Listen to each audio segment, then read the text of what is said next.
Hey everybody, good afternoon. Man, I've been up all night. um, June 10th, I have a report for you in Local 308 and Local 241 because this is about your jobs, your contract too, because we have the same contract. Yes, we do. We bargain together. So, today, see if that stays right. So today, I had my first PIC meeting as an executive board member at Skokie Shops for the rail maintenance, equipment maintenance, vehicle maintenance, whatever you call it, choo-choo train maintenance people. So we just did the motor blowers and the leaders. I got to work with Brother Lamont. President Penny sent both of us. I think it was a very good, actually a very good move of hers. Although, whatever her intentions may be, I learned a lot from Brother Lamont about the PIC, how it runs. It's not really complicated. What makes it complicated is the mismanagement. Yeah, there you go again, blaming the poor managers. Well, I'm talking about the mismanagers. Now, I did meet a manager, an admin manager there, who was very thorough and professional and seemed very accountable and honest. Very rare type of manager at the CTA. And of course, that person is overworked and not very much respected. So there is a difference between management and mismanagement. And I make that distinction with the intention of separating the two and helping you understand there is a difference. And mismanagers make work hell. Of course, as usual, as most people who work with me, Brother Lamont had to lecture me about my approach and other things. So we agree to disagree, but it's kind of like, y'all fellow union reps, you just got to chill. I am not going to be what you want me to be, what you think I should be. What you think is disrespect is actually fearlessness. And I have a care about what I do for a living and the people I work with. And you may say, you don't have a life, you don't do nothing but the CTA stuff. And you know what, you're right. I work with you all most of my waking hours, most of the days of the week. I spend more time with you all than my own family. So, God damn it, if I care about you and myself and this job and the working conditions, too bad. Too bad. Just live with it. And if that makes you uncomfortable, I'm sorry. I can't do anything about that. But I think it was a very positive, it ended very positive. Brother Lamont and myself got to discuss issues we had mutual concerns about, especially the Kimball mismanagement and the abuse of the workers. The abuse is going all over, especially here on the front line workers, whether you're platform servicers or operators, janitors, everyone on the front line, customer assistants. It's hell, and we have to fight like a real union. Okay, so I also wanted to say I got to speak with a lot of coworkers on the north section. It was really rail coworkers. It was really positive. Customer assistants, flagmen, of course, car servicers, and trackmen, actually, too. And no repairers. I didn't get into any shops. I pretty much stayed outside. I did have lunch at Howard Terminal and one of their Miss Managers there was like, oh. You know, he was very disturbed to see me, but too bad. So that was very positive.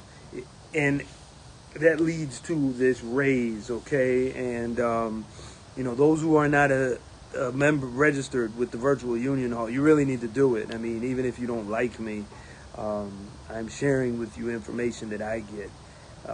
And some of it's just straight up information that you need to know. So you should register. It's no big deal. Now, the majority of coworkers are not happy with this historic and unprecedented event known as the 4% raise / contract extension. We still have yet to see the actual agreement. I'm going to have to, try to get it. It's, of course, will be a chore. Now, I launched a poll with the help of the Chicago Transit Justice Coalition, and I did put the poll in the link in this video, and I would like you, if you haven't participated in this opinion poll about the 4% raise / contract extension, if you could please do that. So far, we have 32 responses, and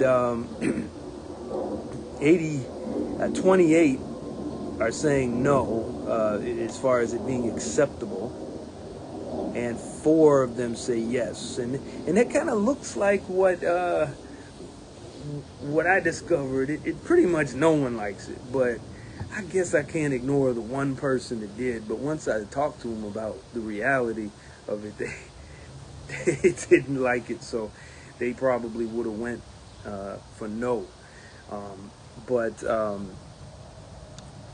do you believe that the union presidents Keith Hill and Penny McCoach should consult with members about what raises they want before negotiating with the CTA?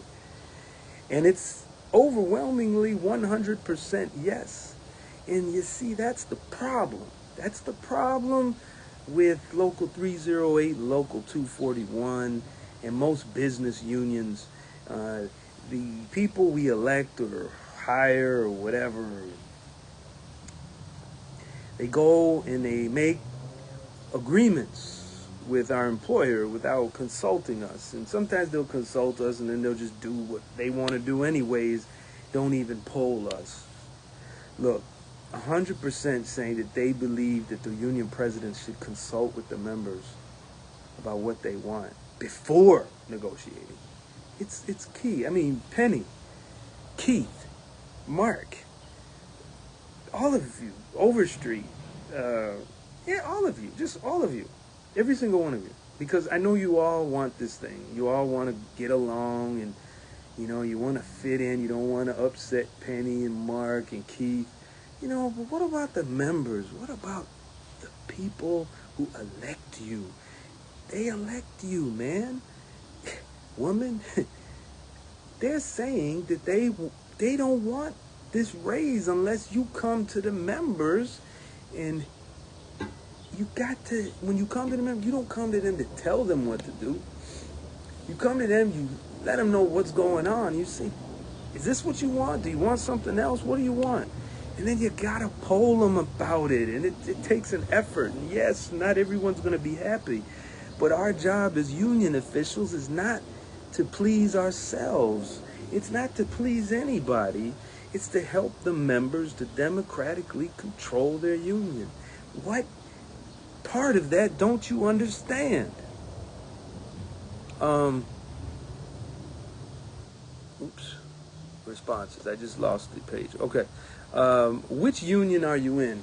So the majority of the people that responded are in Local 308.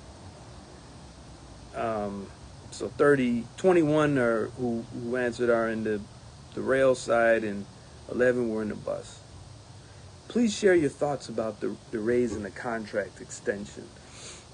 Listen to some of these things that people are saying. All right, this is not me. This is what others are saying. Are there any increases with dues? Well, I can answer that. According to the bylaws, every July, yeah, because it kind of coincides with the raise, right? Your dues are gonna go up, and they go up exponentially, actually, by a percentage, certain percentages. So your dues, and I don't know about 241 how they're calculated. I think it's the same, but in Local 308, all the full-time salaries are added together, averaged, multiplied by a multiplier, or divided, and therefore you get the amount that will increase. So the more we make, the more the dues go up every year. So this $1 and something cents raise of 4% will maybe less than $2. It's like something less than $2, depending on how much you're making. You're gonna lose with the dues and the pensions. The pension's going up next year. Okay, it's the law for the pension code is clear. Okay, all right. So so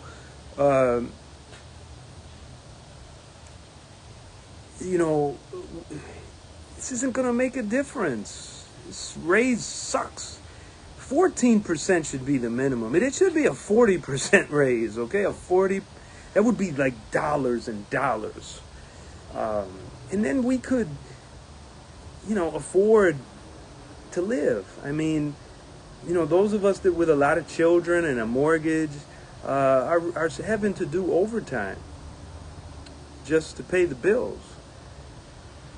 So here, 4% is good if it's the beginning of more and not used to convince us to agree with a contract or not give retro pay, because they said the 4% increase is back pay. Let's see, this one says, I believe it's a very small percentage of a raise, what we are receiving, just for it to get taken away by our union dues and insurance dues. Insurance dues. I'm not laughing at you for saying that. I'm laughing because it's like, I have to have insurance, I have to pay my dues. And it's sad. We really need free healthcare. We need single payer healthcare, and we don't need insurance companies to be the middleman for this thing. All right. It's BS. It's a bribe. It's a scam with no real input from membership. Oh. I don't know. I think I wrote that one. I know I did one of these. But maybe I shouldn't take credit for that, because here's one I thought was interesting. I must express my astonishment at the recent actions of our union leadership, which stand in stark contrast to the years of unwavering support we have come to expect. Despite being a union member, I find myself experiencing the same challenges and frustrations as those in non-unionized positions. I had always believed that unions were established to protect and advocate for their members, but this recent experience has left me questioning their effectiveness. He or she continues, the proposed 4% increase is particularly disheartening, considering the significant workload and dedication we contribute to this organization. It is disheartening to observe certain positions reaping substantial rewards while we, at this level, struggle to make ends meet.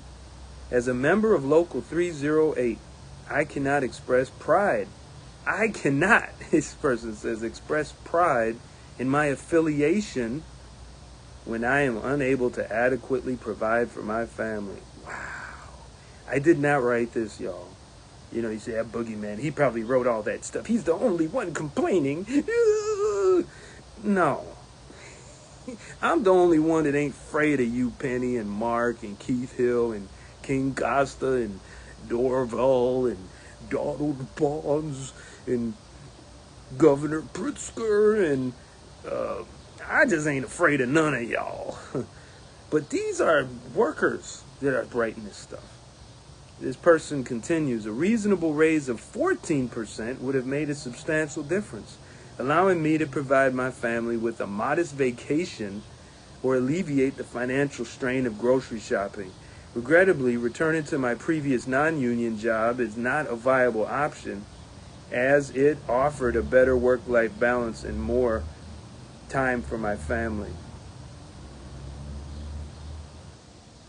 The lack of concern and support demonstrated by Local 308 leadership has left me deeply disappointed. I am actively considering exploring alternative union options to prioritize the well-being and interests of the members.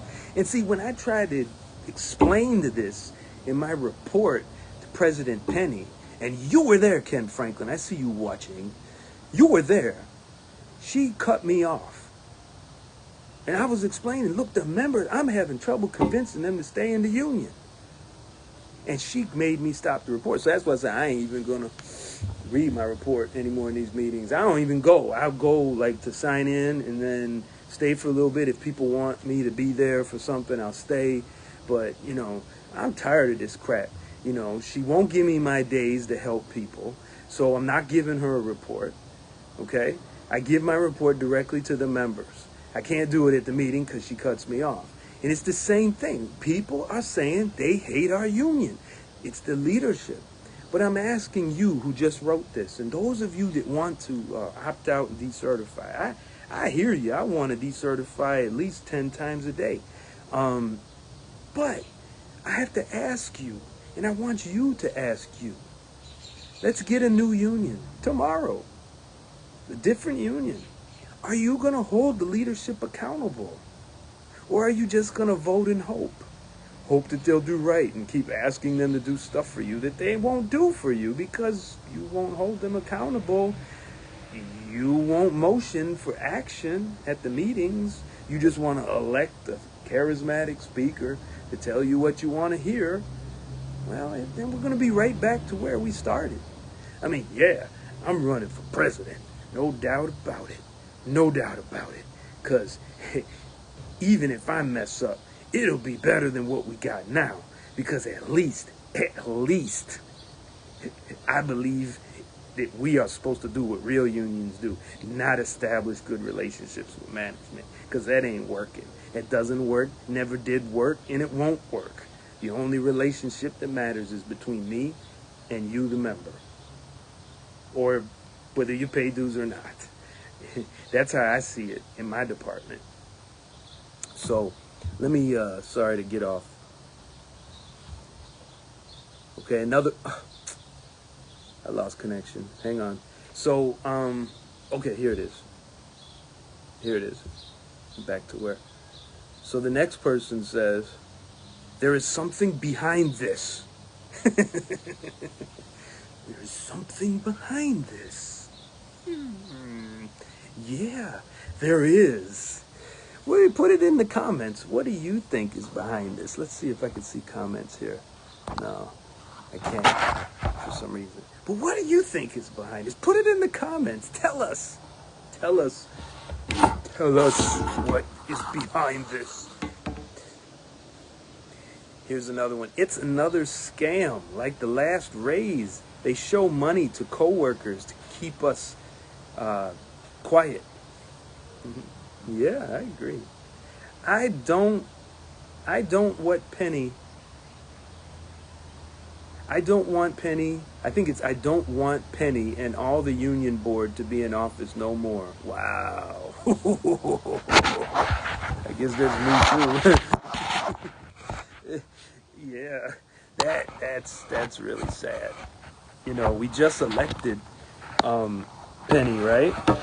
And people are like, let's get her out. Let's get her out. And you know what? I say get her out. Because, you know, I mean, she and Mark, they've been, before I was even sworn in, they want to throw me out of office. So, and she's working with management to write me up for doing union business on my phone during lunch. And now you think of all the union reps that do union business on their phones or even on their phones when they're not on lunch. And I got 2 safety violations for that? Retaliating against me?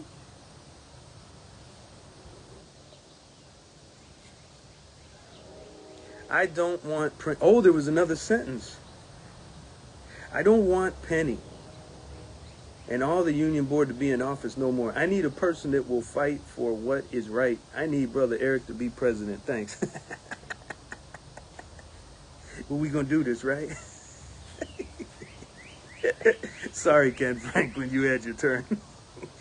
You can sign off now.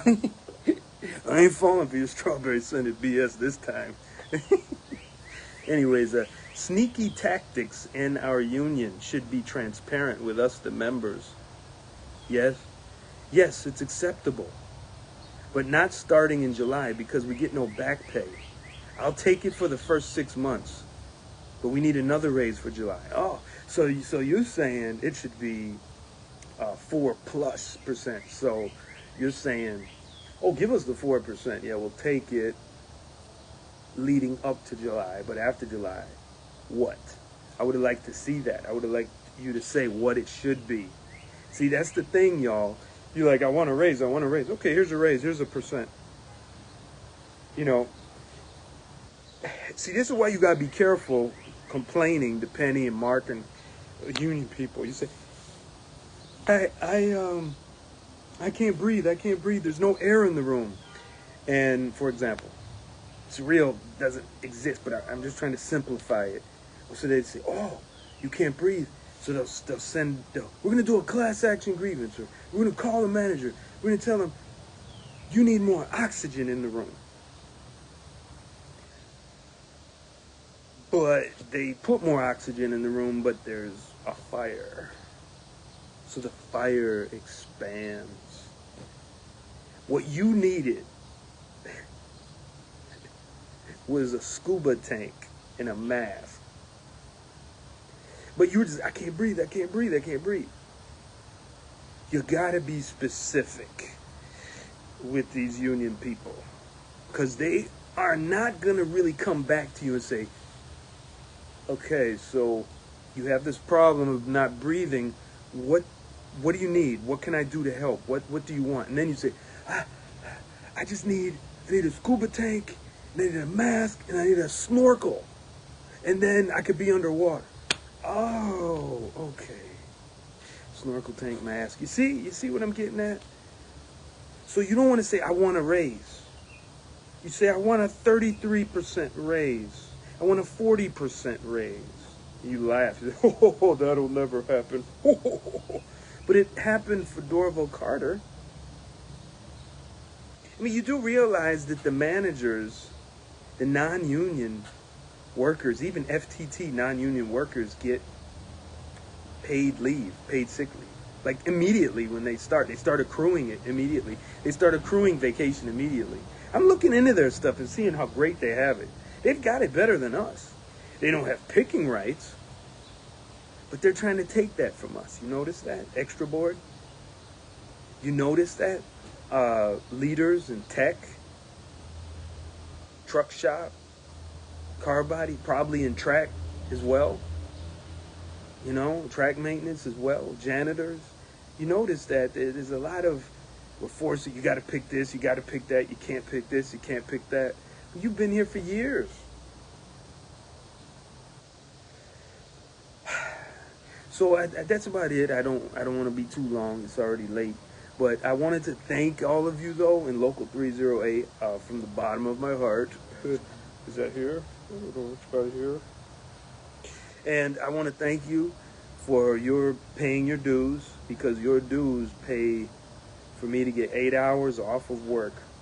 Now, I put in about, with travel, 10 hours. And I just stayed with members, and even Brother Lamont told me, yeah, I'm going to Midway. I'm going to go talk to people over there. I said, oh, cool. I'll be at Howard. So, we were kind of working together. It was kind of cool. But the point is, your dues money is going to something positive, don't you think? Don't you think what I'm doing for you right now is positive? Maybe you could put a little like on there, a thumbs up, put a comment. And you see, that's what your dues pay for. And you're not in trouble. You're not being disciplined or anything. But I'm informing you, you know. I you have to let you make your decision with the raise, but you know what I think, you know. And I'm already wrote an article about it. But this is ridiculous. You don't ever just take anything. Fight for what you want. All right? Let's fight for full-time jobs for all. Let's fight for 33% raise. Okay? Let's fight for two-person crews. All right? Let's fight for more instructors in all the departments with the proper equipment so that they can train us in all the different things we have to perform on our jobs safely. There's no reason why in maintenance our instructors need to go deal with managers to have trainees working on inspection trains and BO trains. We should just have our own trains to just take apart and put back together. This is not good. This is not good at all. And we got to have this full-time jobs for all. But we got to fight for it, y'all. So will you come to the membership meeting tomorrow? Come to the membership meeting tomorrow at 6:30, 11204 Southwestern.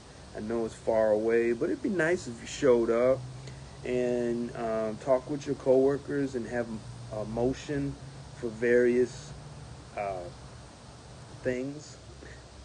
Don't go to that meeting just asking questions like, can we have this and can we have that? Can we do this and can we do...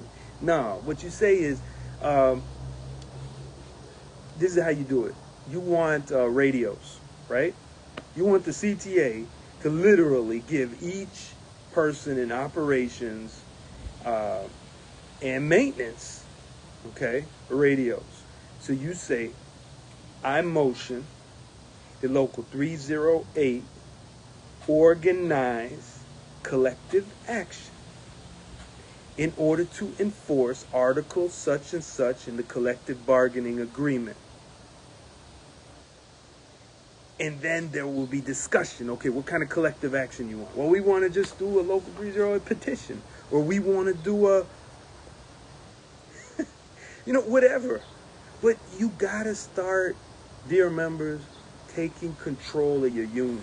Now, if I become president, it's going back to you. So I'm going to be encouraging you. Just like you see me here, you notice how all the union officials, whether it was Ken, Penny, Eric, any of these people, Keith Hill, they try to trip you up.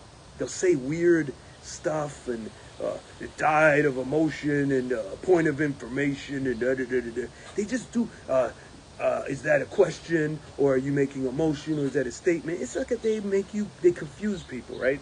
Me, I don't do that. I'm like, okay, so you're questioning that, you're complaining about working conditions. Let's say I'm the president, right? I hear you complaining about not having radios. So what do you want to be done about it? And they'll say, well, we need to have one radio for each. Okay, so what you got to do in a democracy, a parliamentary process, is I want you to motion for that. And then how you want to get that done. What kind of organizing do we have to do as a union? Instead of spending our money on sports, parties, and trips, we spend our money on backing the members, helping them fight back collectively at the CTA. And then they say, oh, okay, well, I motion that we do such and such and so to enforce article such and such of the contract. And then it goes in the minutes. Do we have a second? Does anybody agree with this? You don't say, do I have a second? Hearing no second. Your motion died. No, you people make me sick. Every single one of you presidents, Hill, Penny, Dixon, Ken, y'all talk to us like we are dirt. And all you have to say is, okay, everybody, when I say, is there a second, that means does somebody agree with what brother so-and-so just said? And then people, raise your hand if you agree. I agree, yeah. Okay, so one of y'all needs to say, I second it. Oh, okay, I second it. Very good. Now, as the president, over this meeting, I have to say now, we're going to call a vote. So y'all going to have to decide, do you want to call a vote of the voice? Or do you want to call a vote of hands? Or do you want a secret vote? Which means on pieces of paper. I need one of y'all to make a motion of what kind of vote you want. Do you want voice, hand, or secret ballot? And someone will say, I move that we vote to have it on a hand. Okay. Does anyone agree? Does anyone here agree? Yeah, I agree. Okay, you have to second. Okay, I second. Okay, very good. Now, that was seconded. Now we have to have a vote. Does everyone want to do a hand vote? Hand vote. Yays. Have it. Hand vote no. Maybe two. Sorry, you don't have it. We're going to have a hand vote. Okay, now the motion for the action. I'm your president, here to help you get what you want. Everyone, we're going to have a vote. Raise your hand if you want to enforce article such and such in the contract so that everyone has a radio assigned to them. Raise your hand for yes, and the hands go up. Then, now I have to say, as the president, now we need to see a show of hands for those who don't want this to happen. Raise your hand. That's how you do it.